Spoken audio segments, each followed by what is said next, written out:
Siyanibingelela emakhaya. Nibele umduduzo ngomkhonazi sivela kwinhlangano-ke njengenjwayelo Thuleleni Organisation kwinhlangano-ke emphakathi.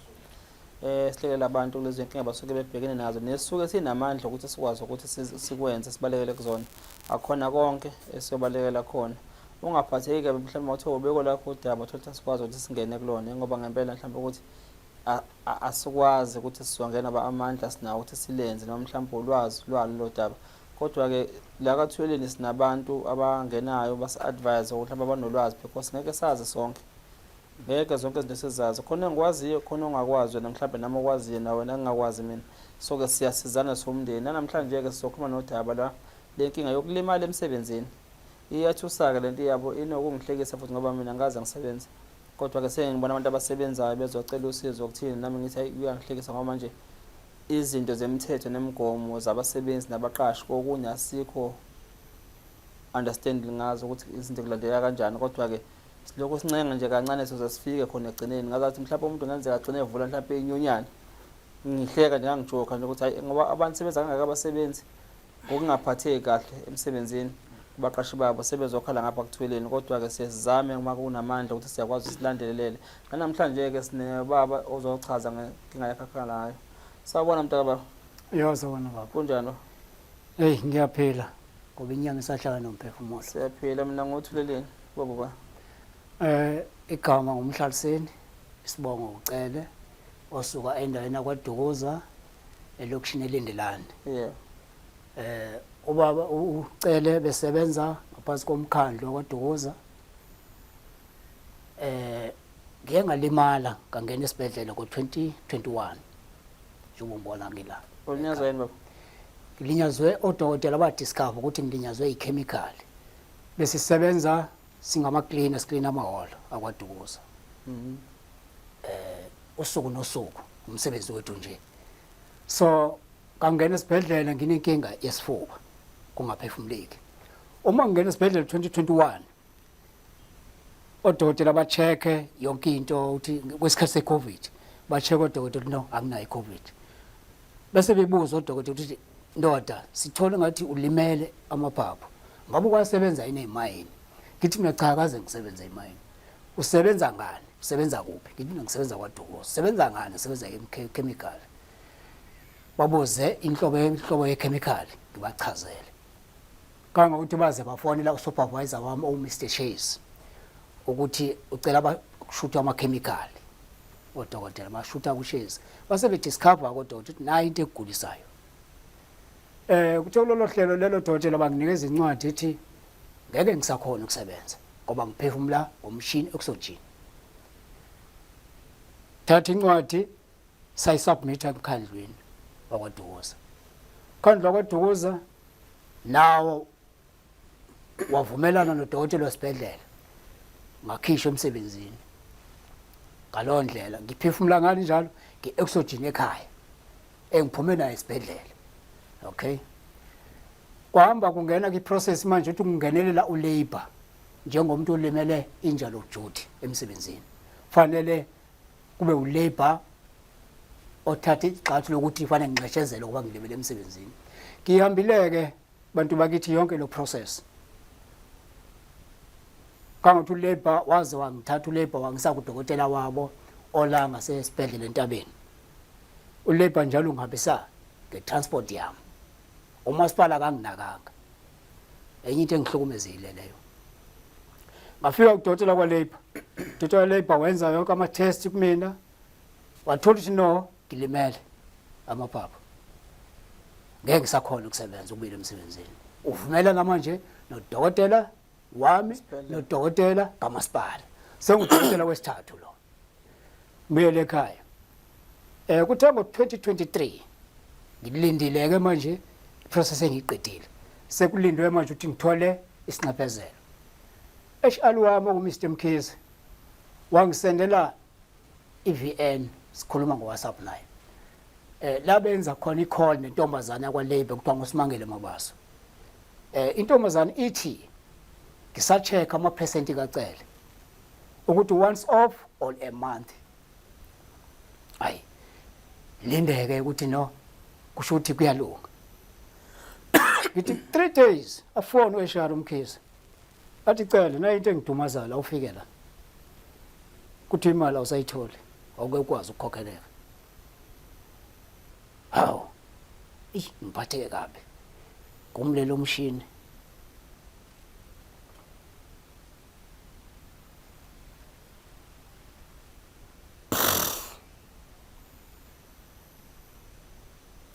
uma ngibheka impilo yami bantu bakithi hlukumezekile kakhulu lento kumlilo umshini ngeke umkhize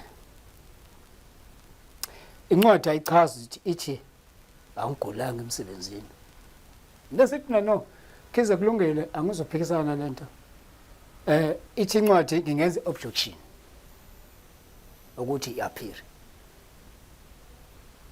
ngizame inyonywane njalo iyalazi oludaba omama osihlalo kwafika kwami ngiphefumula ngalomshini uyalazi udaba lami wayigcina ngokuthi kumina uzolilandela azange ngisize ngalutho ngithathe lencwadi kuMr Mkhize ngiye kunobhala wenyunywana owusanga my comrade la inkinga ngibhekene nayo la usanga kangisizanga kwaze kwaphoqeleka ukuthi ngithathe le file ngiyokwenza i-objection kummeli cabanga ngithatha imali engane zami engekho lesidingo esingekho okay kumele siyenze objection until manje ngisalindele kumele nayo ukuthi salindele akaphethu seyenzile incwadi nginayo la ngenhlanhla ngokuhamba koludaba ngiye kwenye insizwa kuthiwa uNtsika Zulu naye idila ngento zama media ifake la khona la ku TikTok ngiye kuyona insizwa ngifike ichazele ibeke istori sami njengoba ngibeka ibisifone lento lensizwa ifonele lo ntombazana kwalebo Simangele yamasumi secela achaza abe sethi yebo ngiyabaza pho incwadi le ethi uMr Cela ngeke azakhona ukukhokheleka emsebenzini wakhe lemali emsebenzini uyithathe kuphi ithi intombazana siyithathe kudokotela wethu amusho ngegama Helen ikhona incwadi yakhe la abe sethi uZulu awuphindele futhi uthathe kubani achaza abe sethi uZulu cha angani udokotela lo Helen wenu ubhale ukhuluma into efana nodokotela kaNdoso wasesibhedlele nodokotela kaMasipala wena uyithathe le note nayo into esengihlukumezeka kakhulu siyabale kuntombazana sethi hayi mina ngazi lento ngenze ukuthi wonesi ekubeni bantu bakithi la into engizoyikhipha la ngike ngathola ama-VN 2022 kade kungenzeki lutho ngilwa noludaba intombazane engafuna ukusisiza noHR Mkhize athi uMkhize Ndosi ngeke ukwazi ukulwa nohulumeni ungenamali bese ngicabanga mithi no yazi into efana ngiyenze la ukhona umnyango omelela abantu o-public protector ngithi nkosikazi thatha le document googlishe i-office ka-public protector yes simthole ahamba unkosikazi aye kuyena alihambise oludaba ila angenelele public protector ila kwaze kwasuka kulabor wala eThekwini wayofika ekhaya ukuze kuqhubeke yonke le process uMkhize lapho angisendela khona ama-VN athi Ndosi ubagade labantu ngiyabazi ubugebengu babo bangasuke bathi awuguliswanga ichemical usho njalo awukenzeki sise kwi-process njalo bazothatha ngokuhluphuka bangase bakwenzela ubugebengu bathi awuguliswanga ichemical ngenhlanhla lo ma-VN ngisabagcinile ngawathatha ngawadownloada ngawabeka ku-USB ngikhuluma ngento ekhona la kumina kuthe ngo-2023 sekufanele ngempela kufike lesimo semali kwase kuvela lencwadi kwenzeka lento eyisho uMkhize 2022 intombazane emebuzwa uthi lama note athi angiguliswa ngemsebenzi wathatha kudokotela udokotela usho enye into nayi report kadokotela wakwalapha wonke ama-reporter la but ngifuna isizathu ukuthi kungani ngihlukumezeka kangaka ngoba emsebenzini angiresignanga emsebenzini angixoshwanga emsebenzini ngibhodwe ngumasipala emsebenzini ngikhishwe udokotela kahulumeni. Ingane zami sidlana. Angiholi lutho ngihleze ekhaya. Ngifuna ukwazi ukuthi umphakathi ukungichazela ukuthi kahle ukubhodwa yini. Na indaba yami engihlukumezekile engilethela ekhaya ngoba ngizwile ukuthi khona indlela mhlawumbe ungase mhlawumbe kwenzeke kube khona indlela engilekelela ngayo. Leli singihlukumeza isikhathi eside 2021 2024 manje. Ingane zami angikwazi ukuzondla. Angikwazi ukuthi ikulfize zengane ngenxa kahulumeni. Ngenxa yabasebenzi bahulumeni. Ngizosho njalo. Abasebenzi lapho thi nawuthi uhulumeni wonke abantu abambalwa benza leyo nto leyo budedengu. Kunjalo nje mntawababa ngiyaxolisa ukubeka uhulumeni ukuthi ngibeke ukuthi isingithukuthele kakhulu lento le. Uhulumeni sengasho ukuthi ama individuals ambalwa ngaphakathi lapha. Mntawababa ngiqhubeke. Itheke lento imisivela la kuma social media. Kwafika iPR councillor elisewadini. La ngithatha saya ku Mr Ncame. Angazoyini lapha kwa HR. Sahlala phansi kanje etafuleni. Into abayenza umasipala bazama ukuyikhipha kulolu daba. Ngibe sengimdlela iVN Mr Ncame. Lithi anikwazi ukuyikhipha lalela lento. Bese igcina besethi ke hayi no sawuhambe ekhaya sizolungisa udaba lakho. Phela lu 3 months manje. Akaze kwenzeke lutho. Yho? Ekubeni umphakathi bantu bakithi ngesikhathi ngilanda lencwadi. Noma ngazi kwafika nekhanda lami. uMr Mkhize kukhona la ngamrecorda khona ethi akakwazi ukukhuluma ngoba ngathi uphazamise ihlelo la kwaLabor angaxoshwa imunicipal manager. Kimina ke njengomuntu okhulile nanokuthi ngibe ngihlale kulezi zinto lezi zopolitiki kwafika kumina ukuthi no kunezinqumo ezathathwa la ezokuthi umsebenzi angakhokhelwa azaziyo uMkhize ezathathwa etafuleni. Isinginika ukuthi lento ongakhokheleki kwami iyimbangela yamqashi wami khona into ayenzile. Ukhona uthi ungangitshela ukuthi ucheck ama% ilento wayimbuza yona uZulu ukuthi ngesikhathi uthi uyacheck ubucheckani kanti intombazana akasaqonda asaphumela obala awukwazi ukucheck uzongitshela 3 days uthi hayi imali ayisekho kanjani. Mina ngiphethe bonke ubufakazi bodokotela. Imuphi ke yona lo dokotela othe mina nkulu ongisekuyena ngoba udokotela ongisekuyena nangu nginaye. Wamfonela uZulu udokotela. Angazi noma ngalinika nithuba nezizwela ngoba ngiyiphethe amavideo la. Yonke lento engikhuluma ngayo ngiyiphethe la kumina. No ungadlala bafuna khona ufuna ukudlala ngabisana mhlawumbe khona sivimba khona ukuthi ngithula njengoba nami ngikulalela ukukhuluma ngizama nami ukubheka phambili ngoba ngiyazi ukuthi khona lapho sokwaqhamuka khona bekulekelela esingazi ukuthi kwafika kephi ubona njengoba ubala nje umfowethu uZulu. Umfowethu uZulu kube nezinkinga nazi personal yakhe yasekhaya wagcina sengomuntu omayo vele ujwayele ukhubhana nomasipala kwaDukuza akuveze nje lokho. Ujwayele ukhubhana nomasipala kwaDukuza ngezinto ezenzakala khona. Kwagcina ke esephazamiseka kunezinye izimo ezikhona ekhaya. Ngimfonelileke namanje basengiza la. Wangikhuthaza na uthangiza. Cela ukundlalela la okay. La kwemic wena. Ila wefonela udokotela la. Ukuthi bengifisanizwe nonke lento. Okay, ngicela isondeze la. Okay. Doctor. From doctor.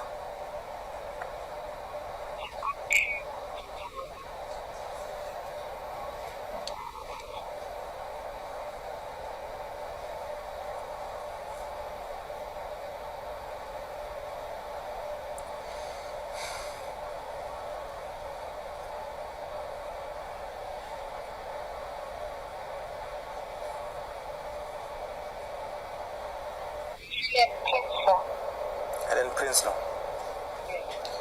Okay. Incwadi ka Helen Prinsloo ireport yakhe la kumina ithi ubaba yahlathi iyaphikisana nalokho okubhalwe yinina lapho kwaLabor. Iyaphikisana phela futhi anoma 180 days salvage objection agcwele fit from the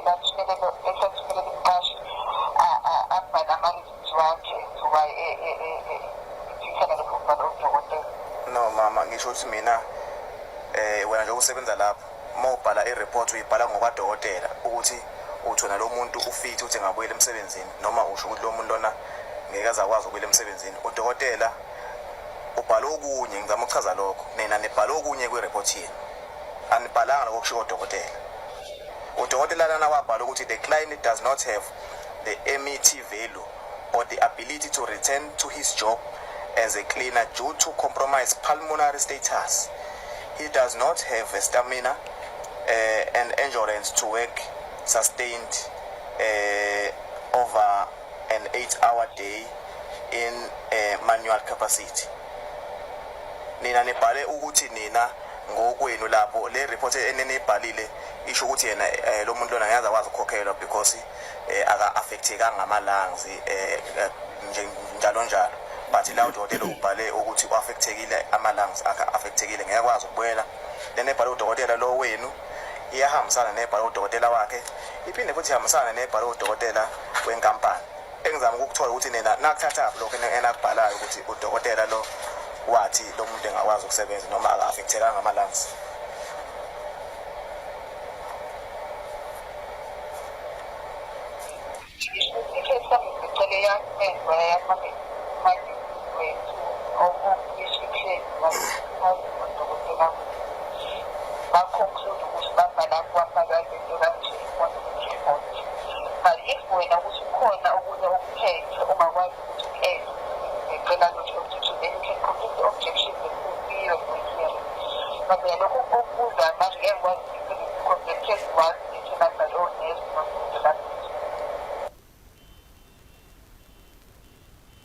I assessed him and I recommended that he get ordered off, but I don't know what they did with him.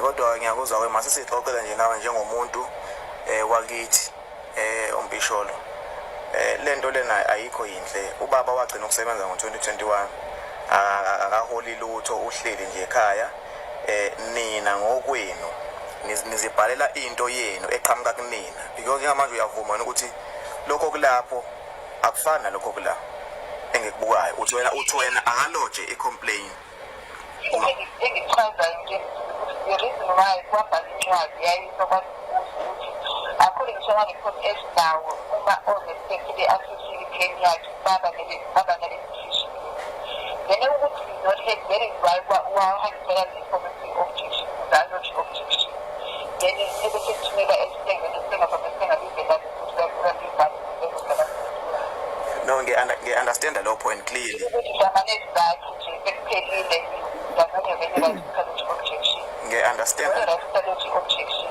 ngi-understand clearly leyo nina njengamanje nimenzela umsebenzi kababa ucele ube nzima nibhala into engayona eshiwo udokotela yiloko ngizama ukuthola mina ukuthi why niyenza kanjani into enjalo bangaka abantu enibafaka le situation lapho kwa-labor nibhala into engashiwo ngodokotela udokotela lalo omshoyo uHelen Prinsloo nami incwadi iqhamuka kuyena lokho okubhalwe lapho enikufundayo noma kwabhalwe yinina kwa-labor kwa-compensation akukhona okubhalwe lo dokotela la ngisho ukuthi mina nina nize nithi akahaloje i-objection nikubhaleleni vele okungakhona vele ekuqaleni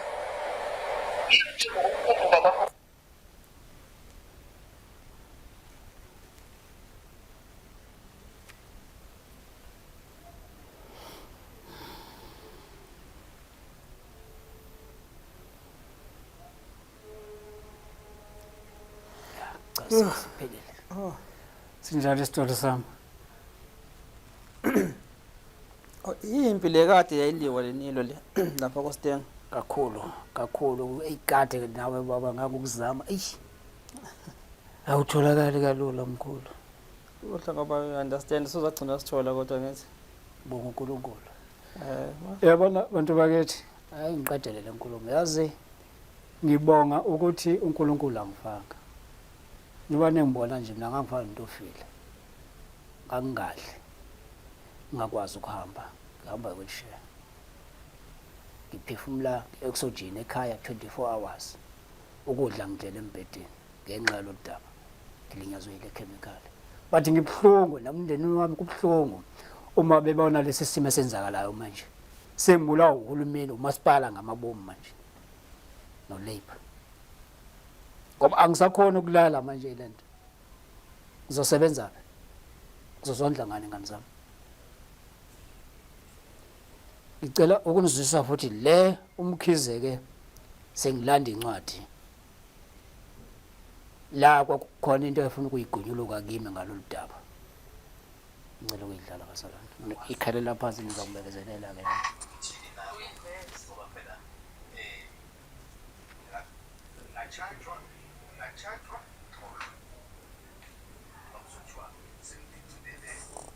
ayizwakali bafana phansi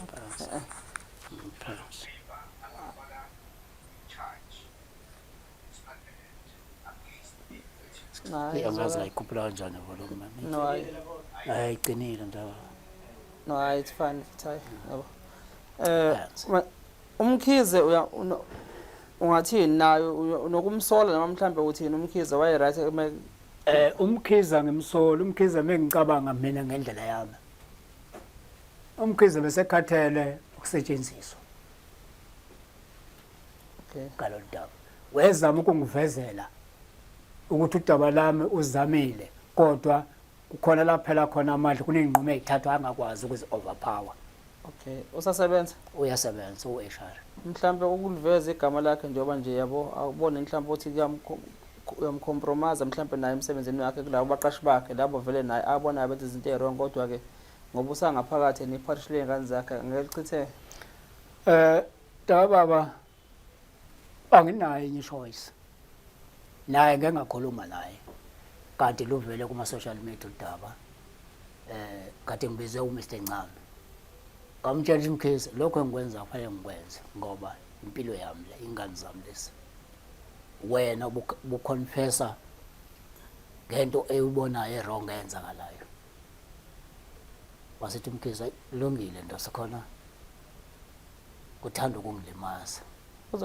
lesiyaba ngibuza kuzomlimaza vele futhi yabo kuzomlimaza yikho njengoba ngisho ukuthi thina njengoba uzacela sizokuthina thina sinankinga sizozwa wena sicela abantu abazosilekelela mhlambe ke nezikhulu esangenelela ngoba kuyangithusa ukuthi yini ungakhwela phela ukuthi imali yakho kubentela le enihola lapha lo senqaba nayo ngathi mhlambe kuthathwa isinkwa sezingane zakhe kokhwela wena why inqatshelana yabo but ke asazi kodwa into engwarisho njengamanje mina ubaba uMkhize lo obezama ukuhlebela wena yabo ukuthi nibe naye office wakuhlebela uma usuphuma ngaphandle usumemeza ukuthi uMkhize ungihlebela ukuthi naye ngicabanga ukuthi mhlambe ngoba kuzolunga okwakho wena yena mhlambe kusanda akhale ngaphandle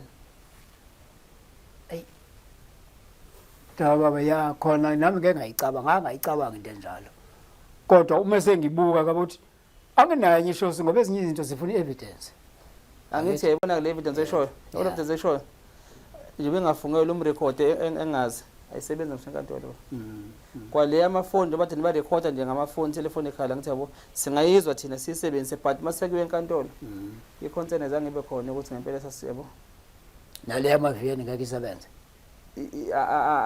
angisho ukuthi ngeke ngithi enkantolo sokuthi ukuthi kuthiwa ayi yayitholakala kanjani into kanje yabo babazi labantu ukuthi niya record inkulumo yenu mhlawumbe ukuthi enkantolo bachitha but yona iyalekelele ekutheni ukuthi ulazi iqiniso nokuthi okay la ngibheke nosibanibani omkhwanazi uyena ovimba endleleni yami ngithi yabo ayi angiphume ngale kwakhe ngithi yabo kukhona la singeke ngikwazi ukuthi niyisebenzise khona yes but ke ngingeke ngithini kodwa nje yena ngiyasho ukuthi uMkhize vele uselimele vele yebo uselimele uMkhize ngithi yabo but ke sibuye size kuwena njengamanje ukuthi uma sekunje inkantolo engakwazi ukuforsa lomkhandlo ukuthi ukhokhe is to put urgent application in High Court because unabo bonke ubufakazi nabo ubufakazi yonke leminyaka engaka lo masipala ugcina ukhokha imali mhlawumbe times yokabili because nenkantolo izokubala konke lobu buhlungu odlule kubona ubambezeleke usafarisha yonke lesimo odlule kusona udluliswa wona umasipala ngithi yabo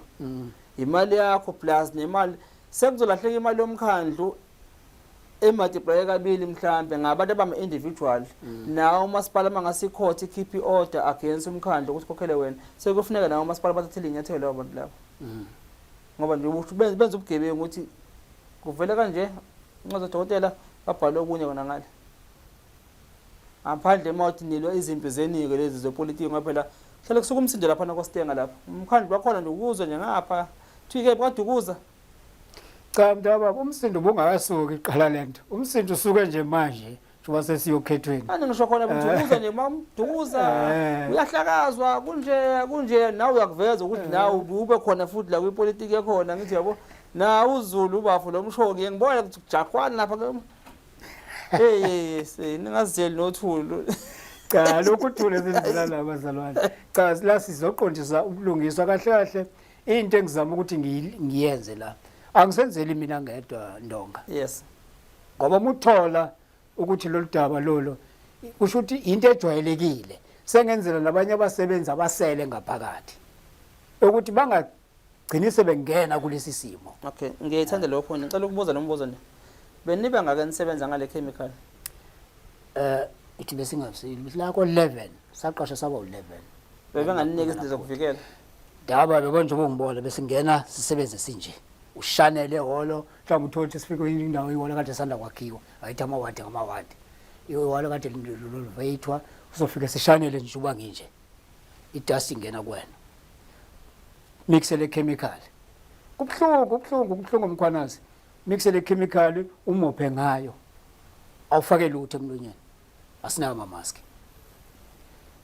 uye endlini yangasese uyafica kade kunomcimbi kwamanye amahholo ngesonto elidlule kufanele uthathe le chemical ukuze ubulalele liphunga la awufake lutho ngibuza lokho ukuthi bangaka abantu abacompromise yabo umasipala lo system daka baba lokho angizuba nabo ubufakazi obutheni kodwa ikhona imembe ezo3 zasilahlelela zadlula emhlabeni za enye yazo ngangoyibona esibhedlela esinisweni yayiphefumula njengami mina ngizobona misishaya mina ngumuntu othanda uyi-exercise ukuyijimela ngizobona lento misishaya mina esibhedlela sebethe odokotela ndoda nayo into ekulimazayo sengiyabona umqondo omhawu labantu bebekhala ngalento ngesifuba ethi bayasha esifubeni kusho ukuthi nabashayeke kulento nangempela ke sisukile ke no Mr Zulu sawufika kubo kwakhe umufi lo omunye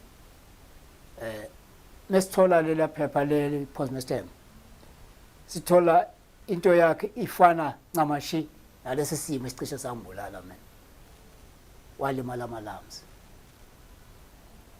but anginabo ukufakaza angingeni kakhulu lapho no ubufakazi kodwa abantu ebengihamba nabo labo engikhuluma ngabo ubufakazi bukhona baba angithi but ke phela ushile umama nezingane zakhe ayizinamuntu obazondlawa manje but nje ngawe mhlambe kwiteam yakho yonke sengawazi mhlawumbe ukuthi nithola ubulungiswa ngoba njengoba ngisho ukuthi bangaka abantu abacompromise umkhandlu ngobudedengu ngoba le chemical lifake kunini so ningaba necase collective seninonke but izobe ifront ngawo because laba abanye abasekho ngempela and into ebashayile iyafana kodwa nansi chemical yabo phela bayona insimbi le ncwadi le ebenziwe labo dokotela bonke izofana nonke beni-expose kule chemicals ngiyakuzwa isifundisa ke futhi nathi ukuthi nawe mawuqashiwe nawe osebenza ngechemical ngoba sesiyazi ukuseqashwa kanjani especially labo umkhandleni lethu yabo sekonke ngena ngehlobo ungena umuntu ngempela ngekho qualified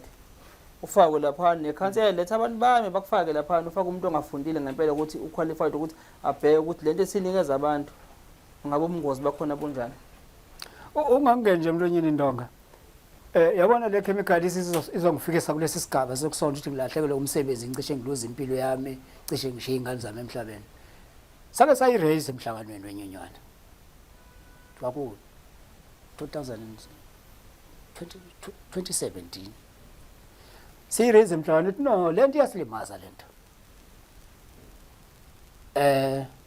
kwaba sangathi ngenza senza ihlaya wathi umanager wamaholo kuzomela kuzanye indlela ukuthi sinikeze ama-mask asiwanikezwa ngaka ama-mask ngaleso sikhathi ama-mask saqala ukusebenzisa isikhathi nani senifaka ama-mask umphakathi wonke isikhathi se-COVID ila ke odokotela sebethola lento ingihle 8 years ngaphakathi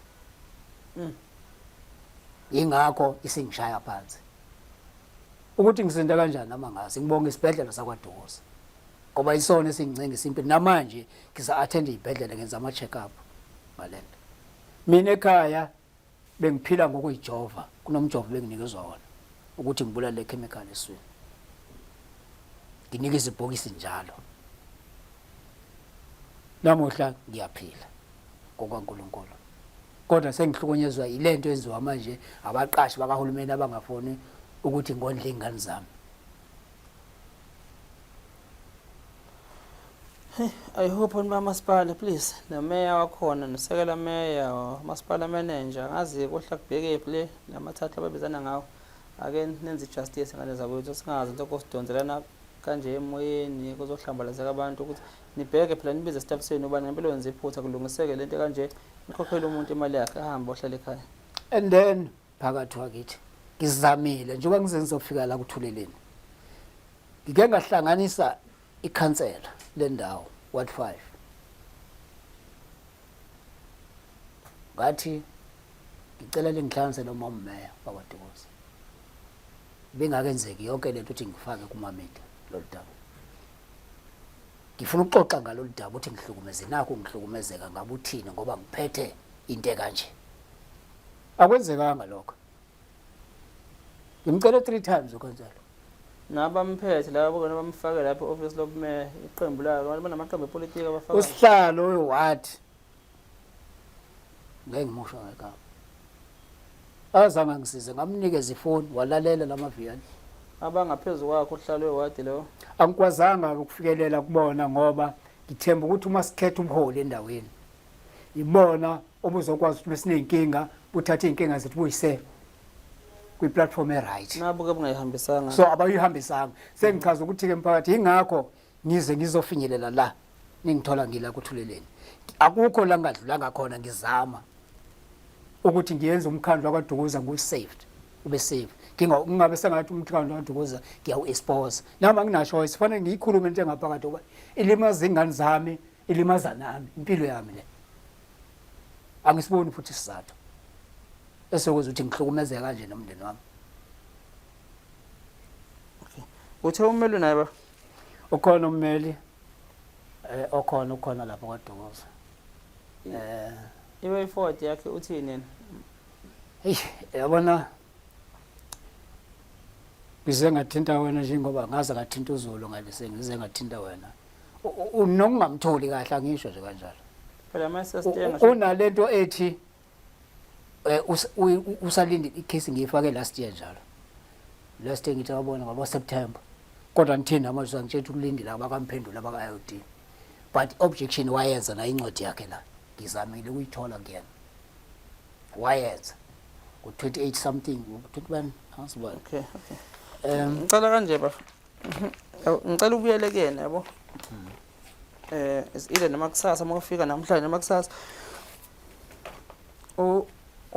umbuzo ukuthi ikhona neprogress mhlawumbe khona lapho ngaba nenkinga nakhona ngoba njengoba usho nje ukuthi baningi abantu abenza corruption lapha emkhandlweni yabo mhlawumbe naye kuthola kunzima mhlawumbe kuya phambili ukuze sazi ngoba nathi we can able to recommend abantu esinabesebenzisana abasemthethweni la ngoba zonke lezi zinto ezila sesifuthi ayisadingi lokujaka umasipala ngemuva umasipala maqinisa ikhanda ngene enkantolo ushaya ikhanda umasipala uyophuma wona sovuza igazi enkantolo ngithi awe ikhanda ukufika lapho ke Shamazi ummeli uma ngimbuza ukuthi umthetho uthini ngoba ulinda isikhathi esingakanani kanti according umthetho uthi uma sibathatha sibasenkantolo kuzongikhosta because mina nginamali yezwa manje nayi lethi ingihlukumezile lento kwazana kakhulu angithi ke ilokho that's why ngisho ukuthi at least akakutshela mntaka baba amumela angakufihleli yabo iqinisa akakutshela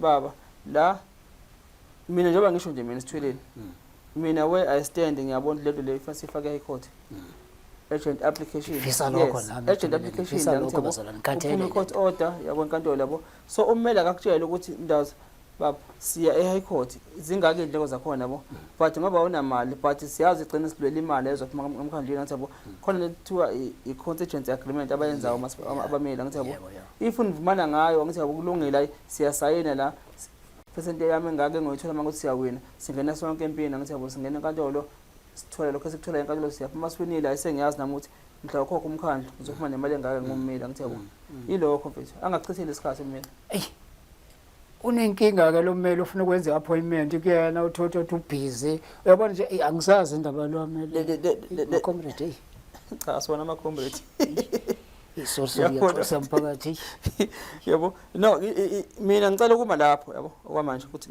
ngicela ukunika ithuba uhambe kuyena if ukuthi lento engiyivezayo yes uyayizwa yakuyena mawuthi kanjani terminator naye uzobuya kuthina sizokutholela umuntu advocate ozothatha nabo athini ningene high court yabo yabonga kakhulu ngizokwenza kusasa lokho ngoba sengikhathele kwakuqiqa kuyena lo mmeli yabo because ngabe ngithi njengamanje angikudluseke nommeli but ke just ukuthi nje a consult nawe but ukuthi bengazi ukuthi koze kufike lapho because nabo banezindlela zabo abazenzayo zabo zomsebenzi ngingazi noma khona make coin but kodwa ngizombriefa ukuze mawusubuya ubuye sazi ukuthi yabo okay sithatha icase usuterminateile ngale ubuye nefile yakho yabo ya ngicabanga ukuthi kuzoba lula ngoba kukhona lapho uNsika befuna le email ngoba intombazana la nje ubumfunda la inokuphika ukuthi yayithola objection uNsika wasecela kummeli ukuthi ummeli ucela amforwardele ummeli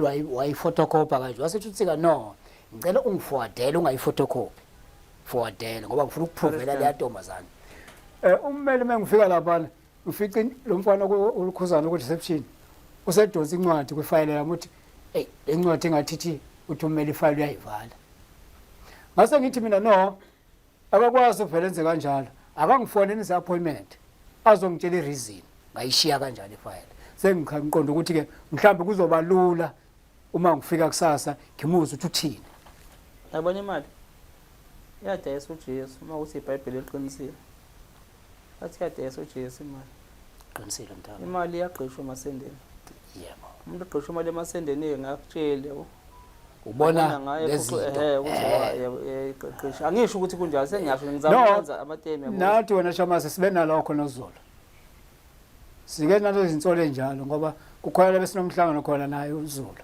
nommeli ummeli waveza futhi lethu akazi ukuthi sifuna ukuthini sifuna ukuyithatha ifile singayithatha bese sifuna ukuyithatha yebo ulungile ngicela sivayela bafo ngazeli nothuthuva lo mkhandlo oStem South Africa siyabonga senezulu udaba likabafo futhi makukhona mhlambe oyiatheni noma mhlambe advocate ubona ukuthi angakwazi ukuthi intervene assist la siyacela ngane zakwethu ukuthi nivele siyolithokozela usizo lwenu umfethu akanama njengamanje but kodwa imali yakhe ivaleke emkhandlweni office nami am positive 100% ukuthi makwangena enkantolo nalento abo there's no way ukuthi umkhandlo lisurvive ngithi yabo ukuthi uthole i-court order ukuthi ayikhokhele uwafi imali yakhe siyabonga sale kahle emakhaya ngiyayibongela nami kakhulu siyathokoza nabakathuleleni ngathi kunganda niqhubeke njalo nokusiza umphakathi siyathokoza